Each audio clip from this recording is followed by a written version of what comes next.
नमस्कार विद्यार्थियों, आप सभी का आपके अपने YouTube चैनल मैथ्स बाय ए के पटेल में हार्दिक स्वागत है। पिछले कई दिनों से हम आपकी क्लास यहाँ पर लाइव नहीं ले पा रहे थे।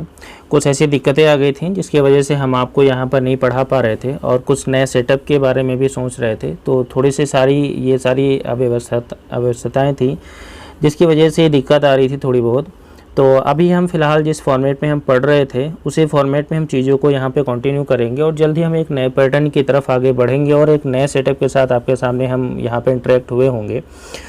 तो सबसे पहले देखिए, आप सभी लोग हमारे इस टेलीग्राम चैनल को ज्वाइन करिए। जो आपका टेलीग्राम चैनल आपके सामने दिख रहा है, अनुज मैथ्स टेलीग्राम चैनल, क्योंकि यहीं पर आपको सारी की सारी पीडीएफ्स आपको मिलने वाली हैं। और जो भी यहाँ पर एक चीज़ और है, यहाँ पर आपको डेली से डेली इंपॉर्टेंट क्वेश्चंस का डिस्कशन इसमें हम वो फ़ोटो या क्वेश्चन के रूप में या रिटन फॉर्मेट में हम लिखते रहते हैं इसी चैनल पर, और इसमें बहुत सारे विद्यार्थी इसमें आंसर देते हैं। तो सभी लोग हमारे इस टेलीग्राम चैनल को तो ज्वाइन करना ही करना है। साथ ही हमारे इस यूट्यूब चैनल को सभी लोग इसको जल्दी से जल्दी ज्वाइन करिए, लोगों तक इसको अधिक से अधिक वीडियो को पहुंचाइए, लोगों से इसको चैनल को अधिक से सब्सक्राइब कराइए, जिससे इससे हमारा मोटिवेशन ही इम्प्रूव होता है और हम अधिक से अधिक अच्छे से अच्छे नए नए वीडियो डालने की कोशिश करते हैं और मैक्सिमम जितना जल्दी हो सकता है वो सब जल्दी करने की कोशिश करते हैं। ठीक है, तो सबसे पहले देख लेते हैं हम आज का हमारा जो टॉपिक है वो कौन सा है। तो देखिए, हमारा जो आज का टॉपिक है वो टॉपिक हमारा डिविजिबिलिटी रूल, इसको हिंदी में कहते हैं विभाज्यता के नियम। ठीक है, तो ये देखिए, ये एक बहुत इंपॉर्टेंट टॉपिक है। अच्छा, एक चीज़ और है, ये जो टॉपिक है आपका डायरेक्ट रोल प्ले नहीं करता है किसी भी क्वेश्चन को सॉल्व करने में। लेकिन फ़िलहाल अगर हम एसएससी की बात करें, एसएससी, सीजीएल 10+2 और सीजीएल मेंस वगैरह में इस टाइप के क्वेश्चंस या इस टॉपिक से बहुत अच्छे क्वेश्चंस आते हैं। तो उन क्वेश्चंस की चर्चा हम आज तो अभी नहीं कर पाएंगे, लेकिन यहाँ पे डिविजिबिलिटी रूल के जितने भी बेसिक से कॉन्सेप्ट हैं उन सारी चीज़ों को हम चर्चा करेंगे। और अगर हमें स्टैंडर्ड लेवल तक पहुँचना है तो सबसे पहले हमें कुछ बेसिक चीज़ें पढ़नी पड़ती हैं और वो सारी की सारी बेसिक चीज़ें हम आज की डेट में कवर कर लेंगे। जो भी हमारी 15 से 20 पेज की ये पीडीएफ है उसी में हम सारी चीज़ें कवर कर लेंगे और मैक्सिमम जितना पार्ट होगा हम कवर करेंगे और ज़्यादा से ज़्यादा चीज़ों को हम यहाँ पे पढ़ाने की कोशिश करेंगे। ठीक है, तो चैनल को सभी लोग अधिक से अधिक शेयर करिएगा, वीडियो को अधिक से अधिक शेयर करिएगा सभी लोग। चलिए हम देख लेते हैं अगले क्वेश्चन की तरफ, यानी कि हमारा पहला रूल क्या कहता है। देखिए, रूल के पहले हमें यहाँ पर कुछ चीज़ें हमें जानने की आवश्यकता होती है, जैसे डिविडेंड क्या होता है, डिवीजर क्या होता है, क्वोशिएंट क्या होता है, रिमाइंडर क्या होता है। जैसे देखिए, हम यहाँ पर एक संख्या लिखते हैं, जैसे हमने 3 से भाग किया, किसी संख्या को 10 को भाग दिया, तो आपको यहाँ पर ये बताना है कि यानी कि ये चारों पार्ट निम्न में से कौन से होते हैं। यानी ये चीज़ केवल जानने की आवश्यकता है, इसका कोई बहुत बड़ा रोल नहीं है, बस यहाँ पर आपको केवल बता रहे हैं हम इस चीज़ को। तो जैसे अगर 3 से भाग करेंगे 10 को तो ये 3 बार जाएगा, तो इधर 9 आएगा, इधर रिमाइंडर हमारा कितना हो जाएगा, 1 हो जाएगा। तो देखिए, ये जो हमारा पार्ट होता है, यानी ये वाला जो पार्ट होता है जिसको हम हिंदी में भागफल कहते हैं, क्या कहते हैं इसको हिंदी में हम भागफल कहते हैं और इंग्लिश में इसको हम कहते हैं डिविडेंड। क्या कहते हैं इंग्लिश में इसको, डिविडेंड, DIVIDEND, इसको इंग्लिश में हम इसको डिविडेंड कहते हैं। और ये वाला जो पार्ट होता है इसको हम हिंदी में भाज्य कहते हैं। क्या कहते हैं हम इसको, हिंदी में भाज्य कहते हैं और इंग्लिश में इसको कहते हैं क्वोशिएंट, QUOTIENT, क्वोशिएंट इसको इंग्लिश में कहते हैं। और इसको क्या कहते हैं, इसको हम कहते हैं डिवीजर, DIVISOR, इसको हम हिंदी में कहते हैं भाजक। और ये वाला जो हमारा होता है ये हमारा होता है शेषफल, यानी इसको इंग्लिश में कहते हैं रिमाइंडर। यानी कि डिविडेंड का मतलब जो हमारा भागफल होता है उसको डिविडेंड होता है। डिवीजर का मतलब होता है जो हमारा भाजक होता है, जिस संख्या से भाग करते हैं वो हमारा डिवीजर होता है। क्वोशिएंट का मतलब ये होता है कि जिस संख्या को भाग करते हैं, यानी हिंदी में इसको अगर बात करें ये भाज्य होता है। और रिमाइंडर का मतलब हमारा होता है शेषफल। तो ये चीज़ सभी को क्लियर हो गई होगी ना। डिविडेंड क्या होता है, डिवीजर क्या होता है, क्वोशिएंट क्या होता है, रिमाइंडर क्या होता है, ये 4 पॉइंट यहाँ पे थे। तो चलिए अब हम अपने पहले स्लाइड की तरफ बढ़ते हैं। यहाँ पर देखिए, यहाँ पे सबसे पहला पार्ट बोला गया एक की विभाज्यता क्या है, डिविजिबिलिटी ऑफ 1। तो आप अगर इस चीज़ को यहाँ पे समझे, देखिए यहाँ पे लिखा है कि every number is divisible bye 1, divisibility rule for 1 does not have any condition, यानी कि एक की विभाज्यता की कोई भी शर्त नहीं होती है। Any number divided by 1 will give the number itself irrespective of how large number is. मतलब कि ये है कि जो एक की विभाज्यता जो होती है ना, यानी कि अगर किसी भी संख्या से हम एक से भाग करते हैं तो हमेशा आंसर स्वयं वही संख्या आती है, और वो कितनी भी बड़ी संख्या हो इससे कोई फर्क नहीं पड़ता। जैसे हम यहाँ पे 3000 है, 3000 को अगर हम एक से भाग करेंगे तो आपका आंसर 3000 ही आएगा। कितनी बड़ी से बड़ी संख्या, छोटी से छोटी संख्या, से कोई फर्क नहीं पड़ता है, हमेशा स्वयं संख्या ही एक से डिविजिबल होती है और कंप्लीटली डिविजिबल होती है, कोई भी रिमाइंडर नहीं बचता। जैसे देखो एग्जांपल बोला गया 120, 1000, 8009, तो ये इवन A to Z आपको जितनी भी संख्याएं पता हैं वो सारी की सारी संख्याएं परफेक्टली 1 से डिविजिबल होती हैं, ठीक है ना। चलिए अगले पार्ट की तरफ बढ़ते हैं। जैसे डिविजिबिलिटी ऑफ 2, 2 की विभाज्यता क्या होती है देख लेते हैं। यहाँ पर देखिए, if a number is even, यानी कि अगर कोई संख्या सम संख्या है और a number whose last digit is an even number as it is 2, 4, 6, 8 including 0, यानी कि किसी भी संख्या के इकाई में 2 आ जाए, 4 आ जाए, 6 आ जाए, 8 आ जाए अथवा 0 आ जाए, ये कहाँ पर आ जाए? अगर आपके इस संख्या के यूनिट डिजिट में अगर ये सारी के सारी संख्या आ रही हैं तो वो संख्या आपकी कंप्लीटली 2 से डिविजिबल होगी। जैसे मान लेते हैं एक संख्या हमने लिखा 20, 20 को अगर हम 2 से भाग कर देते हैं तो आपकी वैल्यू कितनी आती है? 10 आती है, और यहाँ पर कोई भी रिमाइंडर नहीं बचता है। इसका मतलब क्या हुआ? किसी भी संख्या की इकाई में अगर 2, 4, 6, 8 और 0 यानी 2, 4, 6, 8 एंड 0 अगर आते हैं तो वो संख्या 2 से कंप्लीटली डिविजिबल होती है। देखो यह लिखा है it is always completely divisible bye 2, ये हमेशा 2 से पूर्णतया विभाजित होती है, इसमें कोई भी दिक्कत नहीं है, ठीक है ना। तो देखिए आपको यहाँ पर ये हम बता दें कि देखो 2 की डिविजिबिलिटी, 4 की डिविजिबिलिटी, 8 की डिविजिबिलिटी और 16 की डिविजिबिलिटी, ये जो नंबर्स होते हैं ना इनकी डिविजिबिलिटी एक कॉमन डिविजिबिलिटी चलती है। देखो अभी जैसे हमने यहाँ पे 2 की डिविजिबिलिटी बोला है, अब आगे जैसे जैसे बढ़ेंगे ना तो आपको ये चीज़ क्लियर होगी यहाँ पे कि ये डिविजिबिलिटी कैसे बनती है। देखो फिर से एक बार बता रहे, 2 की डिविजिबिलिटी क्या होती है? यूनिट प्लेस पर, यानी कि यूनिट प्लेस पर अगर ये संख्याएं आ रही हैं तो संख्या 2 से डिविजिबल होती है। बहुत ध्यान से देखिएगा इसको। चलिए अब 4 में देखते हैं तो और अच्छे से क्लियर होगा। देखो 4 की डिविजिबिलिटी क्या कहती है? इफ द लास्ट 2 डिजिट, देखिए यहाँ पे क्या लिखा हुआ है, last 2 digit of a number are divisible by 4 और 0, then that number is multiple of 4 and it completely divisible by 4। यानी कि क्या लिखा हुआ है, किसी भी संख्या के अंतिम के 2 अंक, जैसे यहाँ पे देखो लिखा हुआ है 120, देखिए यहाँ पर अंतिम के 2 अंक कौन से हैं? अंतिम के 2 अंक देखेंगे तो अंतिम के 2 अंक कौन से हैं? 20 है ना। देखो क्या किसी संख्या के अंतिम के 2 अंक 4 से विभाजित हो रहे हैं? अगर अंतिम के 2 अंक 4 से विभाजित हो रहे हैं तो संख्या 4 से विभाजित हो जाएगी, अदरवाइज नहीं होगी। जैसे देखो 120 लिखा था तो 120 के अंतिम 2 अंक 20 थे, 20 देखो 4 से कट रहा होता है, इसका मतलब ये संख्या भी आपकी 4 से क्या हो जाएगी? विभाजित हो जाएगी। जैसे लिखा हुआ है 900, तो अब देखो इसमें एक चीज़ और लिखी हुई है, अथवा देखो 2 टाइम 0 लगा हुआ है। 2 टाइम 0 का मतलब अगर किसी भी संख्या के लास्ट के 2 अंक यानी इकाई और दहाई के स्थान पर अगर 2 बार 0 लगा हुआ है, इसका मतलब तो भी संख्या 4 से विभाजित होगी। बात समझ पा रहे हैं ना। देखो 2 की डिविजिबिलिटी में क्या था? सिर्फ इकाई के स्थान पर 0 होना चाहिए था।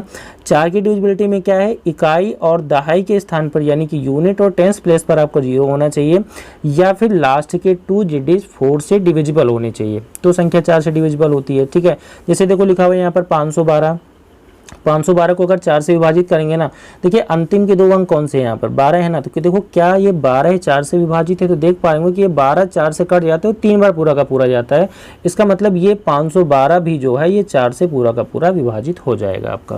बात समझ रहे हैं ना। अब देखिए आगे हम बढ़ते हैं। देखो अब हमारी डिविजिबिलिटी 8 की बोली गई है। देखो 2, 4, 8 की पहले यहाँ पे कंप्लीट कर रहे हैं हम। देखो यहाँ पर लेकिन बोला गया इफ़ द लास्ट 3 डिजिट, कितने डिजिट बोले गए हैं? 3 digit of a number are divisible by 8 और 3 टाइम्स शून्य, that the number is completely divisible by 8। यानी कि कहने का मतलब ये है कि अगर कोई संख्या है, जैसे यहाँ पे लिखा हो 4096, देखो अंतिम में लिखा हुआ है, अगर इसके अंतिम के 3 अंक कितने हैं? 096, क्या ये 096 8 से डिविजिबल है? तो आप देख पा रहे हैं कि ये 8 से डिविजिबल हो जाएगा। इसका मतलब ये है कि 4096 भी 8 से कम्प्लीटली डिविजिबल होगा। बात समझ पा रहे हैं ना। जैसे देखो यहाँ पे लिखा हुआ है 1000, देखो क्या अगर आपको बताना है 1000 8 से डिविजिबल है या नहीं, तो आप ये देखो 1000 में लास्ट के 3 अंकों में क्या है? 0 है ना। और 8 का रूल ये कहता है कि अंतिम के 3 स्थानों पर यदि 0 आता है तो संख्या भी 8 से डिवाइड होती है, डिविजिबल होती है। इसका मतलब ये भी 8 से डिविजिबल हो जाएगा। जैसे यहाँ पे लिखा हुआ है 24344, ये देखो एग्जाम्पल नंबर 2 है। देखो क्या क्या ये 344 जो है वो 8 से विभाजित है या नहीं। 344, तो आप ये देख पाइए यहाँ पे, अगर 344 को 8 से भाग देंगे तो 8 चौके 32, 8 त्रिका 24, देखो अभी पूरा विभाजित हो रहा है। इसका मतलब ये हो जाएगा 24344 भी कम्प्लीटली 8 से डिविजिबल हो जाएगा। बात समझ पा रहे हैं ना। तो हमने यहाँ पे क्या देखा, अगर हमें 2 की डिविजिबिलिटी चाहिए तो सिर्फ हमें यूनिट डिजिट देखनी होती है। बात समझ पा रहे हैं। अगर हमें 4 की डिविजिबिलिटी चाहिए तो हमें यूनिट डिजिट यानी इकाई का अंक और दहाई का अंक, यूनिट और टेंस हमें देखना होता है, इकाई और दहाई देखना होता है। और अगर 8 की डिविजिबिलिटी चाहिए तो हमें इकाई, दहाई और सैकड़ा यानी तीनों अंक हमें देखने होते हैं। अगर ये रूल यहाँ पर फॉलो हो रहे हैं तो संख्या 2, 4 और 8 से कम्प्लीटली डिविजिबल हो जाती है। ठीक है, चलिए आगे बढ़ते हैं। आशा है ये सारी चीज़ें आपको बहुत अच्छे से क्लियर हो रही होंगी। बहुत छोटा सा टॉपिक है, मुश्किल से 15 से 20 मिनट या 25 मिनट में ये टॉपिक कंप्लीट हो जाता है, कोई भी दिक्कत नहीं है यहाँ पर। और हम आपको यहाँ पर 1 से लेकर के 13 तक की संख्याएं बताएंगे और थोड़ा सा आपको होमवर्क भी देंगे हम अभी यहाँ पर। लास्ट तक देखिएगा सभी लोग इस वीडियो को, और बहुत ही इंपॉर्टेंट होमवर्क है। बहुत सारे लोग इसमें कन्फ्यूजन में आते हैं, और इसका सबसे बड़ा रोल जो होमवर्क देंगे उसका सबसे बड़ा रोल ट्रिग्नोमेट्री में होता है। और ट्रिग्नोमेट्री में कहाँ पर होता है, ये क्या रोल होता है, अभी लास्ट में जब आपको इसका हम क्वेश्चन देंगे तो आप इस चीज़ को बताइएगा। और इसके जो आंसर होंगे वो कमेंट बॉक्स में नीचे कमेंट करिएगा, सभी लोग साथ में आंसर देते चलिएगा इसके। ठीक है, चलिए हम अगले देखते हैं क्वेश्चन। डिविजिबिलिटी ऑफ 3, देखिए बहुत आसान होती है डिविजिबिलिटी 3। लिखा हुआ है divisibility rule of 3 states that a number is completely divisible by 3 if the sum of its digit is divisible by 3। मतलब इसका कहने का मतलब ये है कि किसी भी संख्या के अंकों का योग, यानी कि यहाँ पर किसी भी संख्या के अंकों का योग, अगर अंकों का योग 3 से विभाजित है तो संख्या भी 3 से विभाजित होगी, अदरवाइज नहीं होगी। जैसे एग्जाम्पल में लिखा हुआ है 1 2 3, अगर इनके अंकों का योग देखेंगे, देखो 3 2 5 और 1 6, देखो क्या 6 3 से कट जाता है, तो देखो 3 से कट जाता है। इसका मतलब 123 भी 3 से कम्प्लीटली डिविजिबल हो जाएगा। बात समझ पा रहे हैं ना। जैसे यहाँ पे लिखा हुआ है 729, देखो क्या 729 के अंकों का योग जो है 3 से कट रहा है। देखिए 9 और 2 11, 11 और 7 18, देखो क्या 18 3 से कटता है, तो 3 से कटता है, इसका मतलब 729 भी 3 से कट जाएगा। अगला देखो लिखा हुआ है 1332, देखो क्या 1332 3 से कट रहा है, तो देखिए 3 2 5 3 8 और 1 9, देखो ये 9 आ रहा है ना, 9 भी 3 से डिवाइड होता है, इसका मतलब ये जो 1332 है वो भी 3 से डिवाइड हो जाएगा। बात समझ पा रहे हैं ना। तो 3 से डिविजिबिलिटी क्या होती है कि अगर अंकों का योग 3 से पूर्णतः विभाजित हो रहा है तो संख्या भी 3 से विभाजित होगी, अदरवाइज विभाजित नहीं होगी।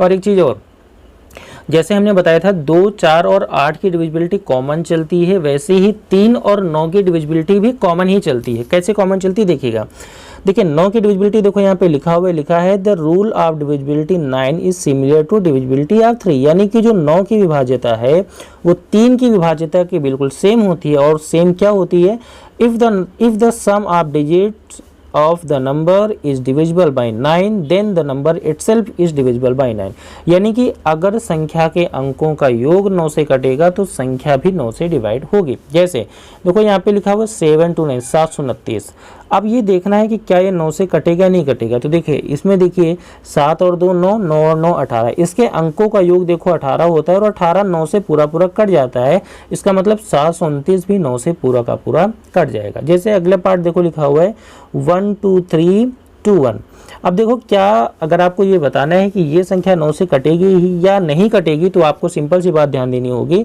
इसके अंकों का योग निकालें। देखो अंकों का योग निकालेंगे 1 और 2 3, 3 और 3 6, 6 2 8, 8 और 1 9, तो क्या ये 9 9 से विभाजित होता है नहीं होता है, होता है, इसका मतलब ये भी संख्या 9 से डिविजिबल हो जाएगी। कंप्लीट क्लियर हो रहा है ना सारी चीज़ों को। देखिए जैसे अगला एग्जांपल लिखा हुआ है यहाँ पे, देखो एग्जांपल यहीं से ले रहे हैं हम यहाँ पे 2329, अगर देखो ये क्या ये 9 से डिविजिबल होगा या नहीं, तो अगर आप इसको देखें योग करिए इसके भी 4 और 3 7, 7 और 2 9, 9 और 9 18, देखो 18 भी 9 से विभाजित होता है, पूरा का पूरा 2 बार जाता है, इसका मतलब ये संख्या भी आपकी 9 से विभाजित हो जाएगी। तो कहने का मतलब ये है कि 3 और 9 की डिविजिबिलिटी ये कहती है कि अगर अंकों का योग 3 और 9 से विभाजित हो रहा है तो संख्या भी 3 और 9 से पूर्ण रूप से विभाजित हो जाएगी, अदरवाइज विभाजित नहीं होगी। क्लियर हो रहा है ना सभी को। अगर आप सभी को ये क्वेश्चन क्लियर हो रहा है तो सभी लोग नीचे कमेंट बॉक्स में एस टाइप करें, सभी लोग जल्दी जल्दी फटाफट कमेंट करें सभी लोग। चलिए तब तक हम अगला देखते हैं, अगली डिविजिबिलिटी। अब देखो हमारी डिविजिबिलिटी 5 क्या कहती है। डिविजिबिलिटी ऑफ 5, देखिए इसकी डिविजिबिलिटी बहुत आसान होती है। अगर numbers which last with digit 0 and 5 are always divisible by 5, इसका मतलब ये हो गया किसी भी संख्या के इकाई का अंक 0 या 5 है तो संख्या 5 से कटेगी, अदरवाइज नहीं कटेगी। जैसे देखो 10 इकाई में 0 है, 125 इकाई में 5 है, 1095 इकाई में 5 है। अगर देखो इकाई में 0 अथवा 5 आ रहा है तो संख्या कटेगी, अदरवाइज आपकी संख्या नहीं कटेगी। सिंपल सा फंडा है 0 और 5 में, ठीक है।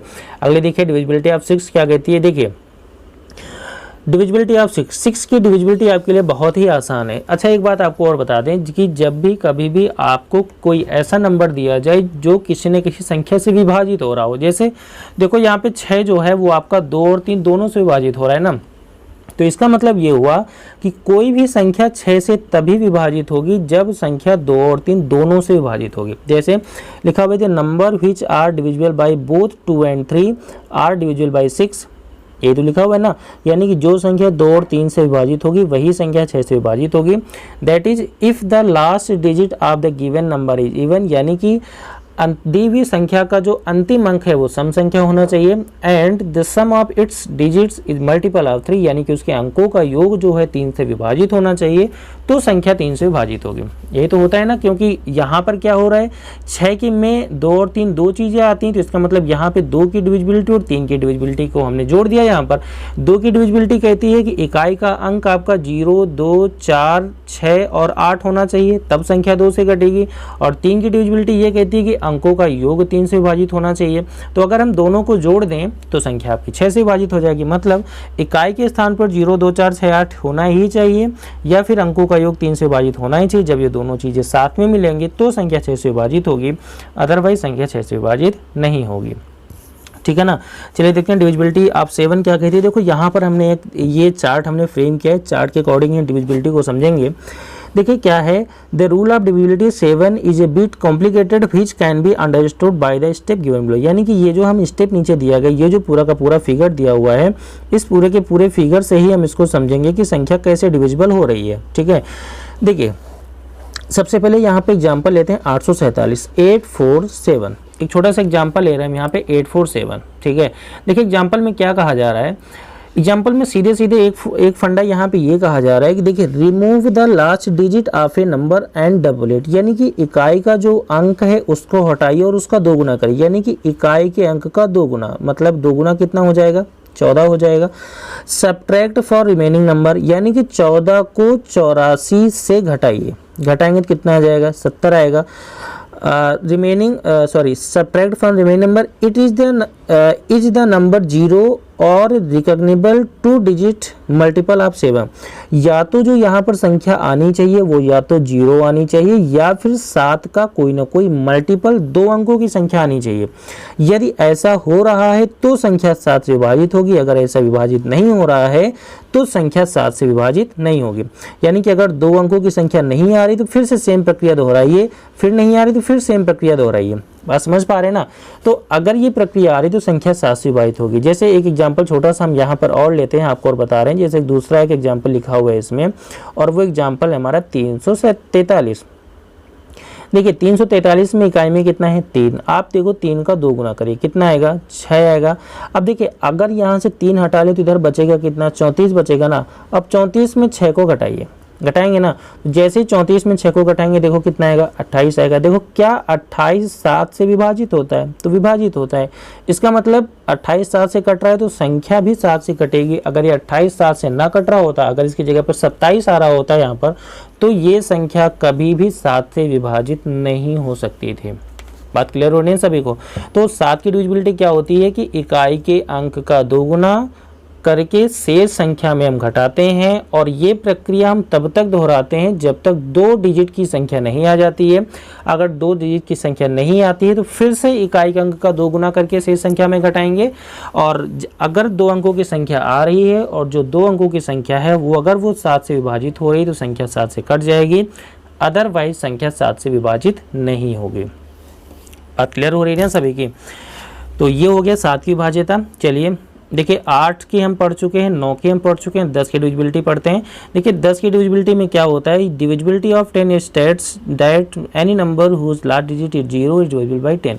यानी कि किसी भी संख्या की इकाई में अगर लास्ट में 0 आ रहा है तो संख्या 10 से कटेगी, अगर 0 नहीं आ रहा है तो संख्या आपकी 10 से नहीं कटेगी। ठीक है, ये सीधा सीधा फंडा होता है, क्योंकि अगर 10 की टेबल पढ़ें तो 10 आता है, 20 आता है, 30 आता है, 40 आता है, 50 आता है, 60 आता है, मतलब देखो सब में लास्ट में 0 आ ही रहा है। तो अगर 0 आएगा तो संख्या 10 से कटेगी, अगर नहीं आएगा तो संख्या 10 से विभाजित नहीं होगी। ठीक है, अब देखिए यहाँ पे डिविजिबिलिटी ऑफ 11, ये बहुत ही थोड़ी सी इंपॉर्टेंट डिविजिबिलिटी है। आपको एक बात हम और बता दें, यहाँ पर जो डिविजिबिलिटी ऑफ 7 है ये आपकी परीक्षा में बहुत ज़्यादा पूछी जाती है, और जो डिविजिबिलिटी ऑफ 11 है ये आपकी परीक्षा में बहुत ज़्यादा पूछी जाती है, और इनके बेसिस पर क्वेश्चन बहुत ज़्यादा आते हैं। अभी लास्ट में आपको बताएंगे हम कि कैसे कैसे क्वेश्चन यहाँ पर आते हैं, लेकिन क्वेश्चन आज नहीं करेंगे, क्वेश्चन हम अगली वीडियो में करेंगे। लेकिन केवल आज हम बताएंगे कौन कौन सी डिविजिबिलिटी पे सबसे ज़्यादा क्वेश्चन आते हैं, किस डिविजिबिलिटी पे किस लेवल के क्वेश्चन आते हैं, वो सारी चीज़ों की चर्चा हम भी करेंगे। यहाँ पर देखिए, यहाँ पर बोला गया है if a difference of sum of alternative digits of a number is divisible by 11 then that number is divisible by completely 11। ठीक है, इसका मतलब ये हुआ कि जैसे देखो एक संख्या लिखी हुई है 2 1 4 3, ये संख्या लिखी हुई है ना, इसमें बोला गया है कि अगर इस संख्या को 11 से विभाजित होना है, अगर ये डिविजिबिलिटी फॉलो कर रही है तो वो क्या होगी। देखो इसमें बोला गया अल्टरनेटिव डिजिट, अल्टरनेटिव डिजिट का मतलब देखो पहले 3 है, 3 के बाद 1 छोड़ के 1। ठीक है, अब देखो उसके बाद 2 के बाद कुछ है नहीं तो छोड़ देंगे, इसका अल्टरनेटिव कितना हो जाएगा 2। अब देखिए जो अल्टरनेटिव संख्या है ना, इन अल्टरनेटिव संख्याओं को आप जोड़िए, बात समझ रहे हैं ना। हमने क्या कहा यहाँ पर कि आप इन अल्टरनेटिव संख्याओं को जोड़िए। अल्टरनेटिव संख्याओं को अगर जोड़ेंगे, देखो 4 और 2 कितना आएगा 6 आएगा, और देखो 3 और 1 कितना आएगा 4 आ जाएगा। जो अल्टरनेटिव संख्या है उनका अंतर निकालिए, अंतर देखो निकालेंगे तो अंतर हमारे कितना आ रहा है 2 आ रहा है। अगर अंतर आपका 0 आता है या फिर 11 का कोई गुणा जाता है, 11 का गुणज का मतलब समझ रहे ना, 11 का मल्टीपल, यानी कि 11 का मल्टीपल का मतलब 11 आ जाए, 22 आ जाए, 33 आ जाए, 44 आ जाए, अगर ऐसी कोई संख्या आती तो 11 से कटेगी, अदरवाइज संख्या 11 से डिविजिबल नहीं होगी। देखो क्या ये 2 जो है क्या 11 से डिविजिबल हो रहा है, तो नहीं हो रहा है, तो इसका मतलब 2143 आपकी 11 से डिविजिबल नहीं होगी। बात समझ रहे हैं ना। अब इसका एक छोटे से एग्जाम्पल, दूसरा एग्जाम्पल अगर लेके यहाँ पर समझें, देखिए सभी लोग, दूसरा एग्जाम्पल अगर लेके हम यहाँ पे समझने की कोशिश करें, देखो यहाँ पे लिखा हुआ है 1331। तो देखिए यहाँ पर बोला गया अल्टरनेट नंबर, देखो अल्टरनेट में 1 के बाद 3 आएगा और इस 3 के बाद 1 आएगा। अगर इन अल्टरनेट नंबर 1 और 3 का योग करें तो 4, और इस 1 और 3 का योग करें तो 4, इनका अंतर निकालें। अंतर कितना आ रहा है 0 आ रहा है ना। अगर अंतर 0 आ रहा है तो संख्या 11 से विभाजित हो जाएगी।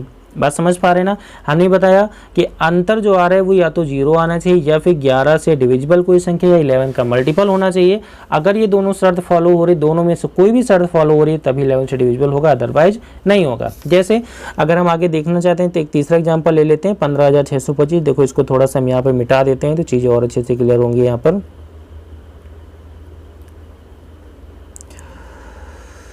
देखिए यहाँ पर सभी लोग, जैसे देखो यहाँ पे ये लिखा हुआ है 15,625।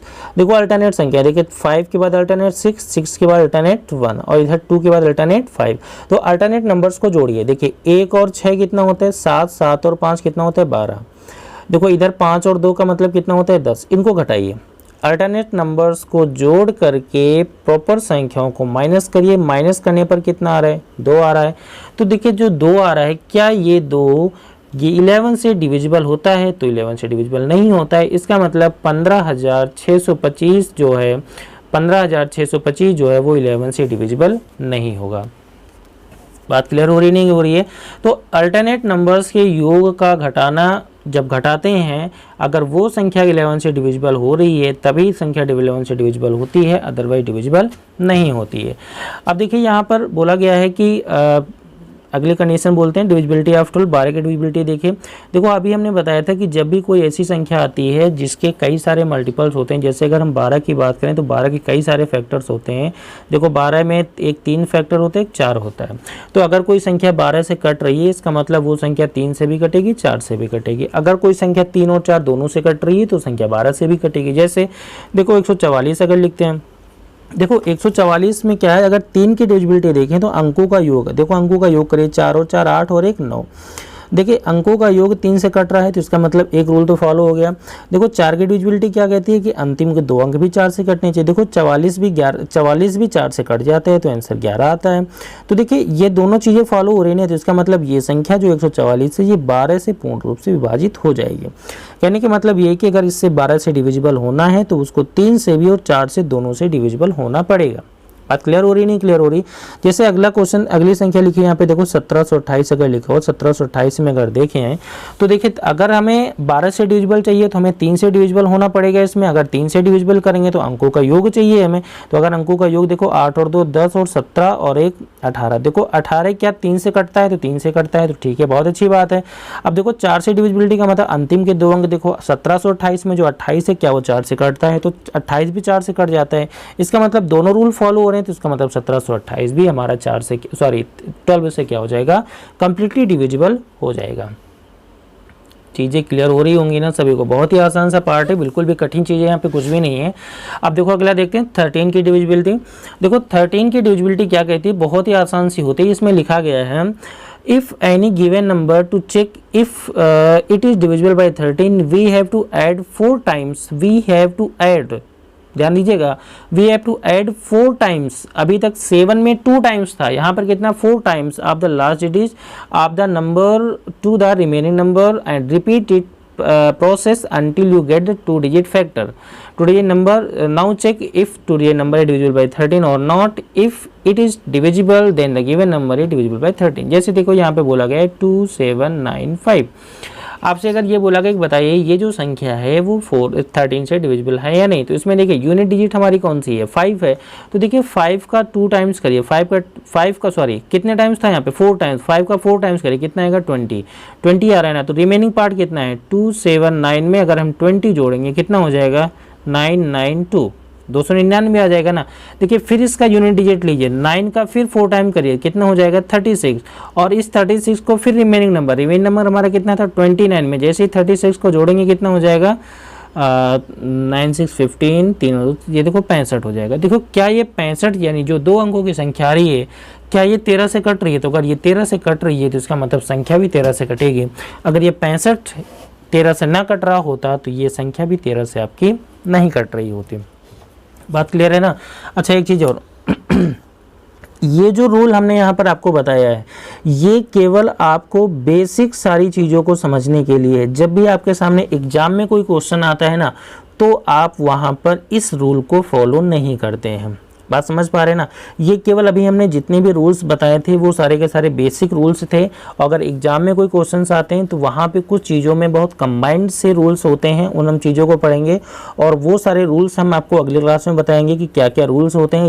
ये सारी चीज़ें जो है आपको बहुत बेसिक सी चीज़ें हमने आज आपको बताई डिविजिबिलिटी रूल के बारे में। कहने का मतलब ये कि केवल अगर हमें एडवांस रूल नहीं आते हैं यानी कि वो सारे रूल्स नहीं पता है जो हम अगली वीडियो में आपको बताने वाले हैं, तो अगर आप उनकी जगह पर ये रूल्स अगर आपको याद रहते हैं तो क्वेश्चन छूटेगा नहीं। मतलब किसी भी तरीके से आप क्वेश्चन को सॉल्व कर सकते हैं, वो छूटेगा नहीं क्वेश्चन आपका।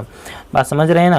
तो चलिए तो आज की क्लास में इतना ही रखते हैं। सभी लोग हमारे वीडियो को लाइक करिए, कमेंट करिए, शेयर करिए वीडियो को, चैनल को सब्सक्राइब कराइए और जल्द ही हम अगले नए वीडियो मिलते हैं। और अच्छा एक बात और, अभी हमने कुछ आपको होमवर्क के लिए कहा तो होमवर्क कोई भूल रहे हैं यहाँ पर। देखिए होमवर्क हम क्या करते हैं यहाँ पर, एक छोटा सा होमवर्क ले लेते हैं यहाँ पर। देखिए देखो होमवर्क क्या है, बहुत छोटी सी चीज़ है यहाँ पर। कुछ छोटे से हम आपको क्वेश्चंस बोल रहे हैं यहाँ पर। जैसे एक छोटा सा छोटे से क्वेश्चन 4 क्वेश्चन हैं, आप सभी को इनके आंसर बताने हैं।